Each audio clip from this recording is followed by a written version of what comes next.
ഈ ആളുകൾ ചോദിക്കും ഇത് നമുക്കന്ന് നമ്മുടെ ഏജന്റുമാർക്ക് ഇത് എന്തുകൊണ്ട് കണ്ടെത്താൻ കഴിയില്ലെന്ന്. ഒരു കാരണവശാലും കണ്ടെത്താൻ പറ്റില്ല. നഗരപ്രദേശങ്ങളാണത്. നഗരപ്രദേശങ്ങൾ ഇതിപ്പോൾ ഈ നഗരത്തിൽ ഈ തൃക്കാക്കര പോലും മുഴുവൻ ഫ്ലാറ്റുകളാണ്. ഈ തെരഞ്ഞെടുപ്പിൻ്റെ ഫൈനൽ ലിസ്റ്റ് വോട്ടേഴ്സ് ലിസ്റ്റ് നമ്മുടെ തെരഞ്ഞെടുപ്പ് തുടങ്ങിക്കഴിഞ്ഞിട്ട് സ്ഥാനാർത്ഥിയായി നിന്ന് കഴിഞ്ഞിട്ട് നമ്മുടെ കൈ വരുള്ളൂ. അതുവരെ വോട്ടേഴ്സ് ലിസ്റ്റിൽ ഇങ്ങനെ ആൾ ചേർത്തുകൊണ്ട് നിൽക്കും. നോമിനേഷൻ കൊടുത്തു കഴിഞ്ഞിട്ട് വോട്ടേഴ്സ് ലിസ്റ്റ് എത്രാം തീയതി വരെ ചേർക്കാമെന്ന് പറയും.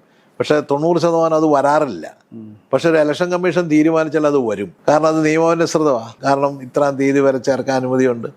ഇതൊരു ഫ്ലാറ്റിൻ്റെ പേരുണ്ടാക്കിയിട്ട് ഒരു ഫ്ലാറ്റിലേക്ക് ആകെ 10 പേര് താമസിക്കുന്ന ഒരു സ്ഥലമാണെങ്കിൽ റൂമാണെങ്കിൽ അതിലേക്ക് 50-100 പേരുടെ പേര് വെച്ച് ചേർത്തുകൊണ്ട് പിന്നെ അപ്പനും ഇല്ല, പിന്നെ വീട്ടുപേരും ഇല്ല, നമ്പറും ഇല്ലാണ്ട് ചുമ്മാ കൊണ്ടുവന്നൊക്കെ ചേർത്താൽ നമ്മൾ ഈ ഇലക്ഷൻ്റെ ഇടയ്ക്ക് ഇത് കാണുമ്പോഴത്തേക്ക് ഇപ്പം നമ്മൾ ഓർക്കും തന്നെ. ഇപ്പം തൃക്കാക്കരയാണ് നമ്മൾ ഓർക്കുക ഈ നമ്മുടെ ഇൻഫോ പാർക്കിലെ വല്ല പിള്ളേരുമായിരിക്കും, അല്ല അവരാരെങ്കിലും വന്ന് താമസിക്കുന്നതായിരിക്കും.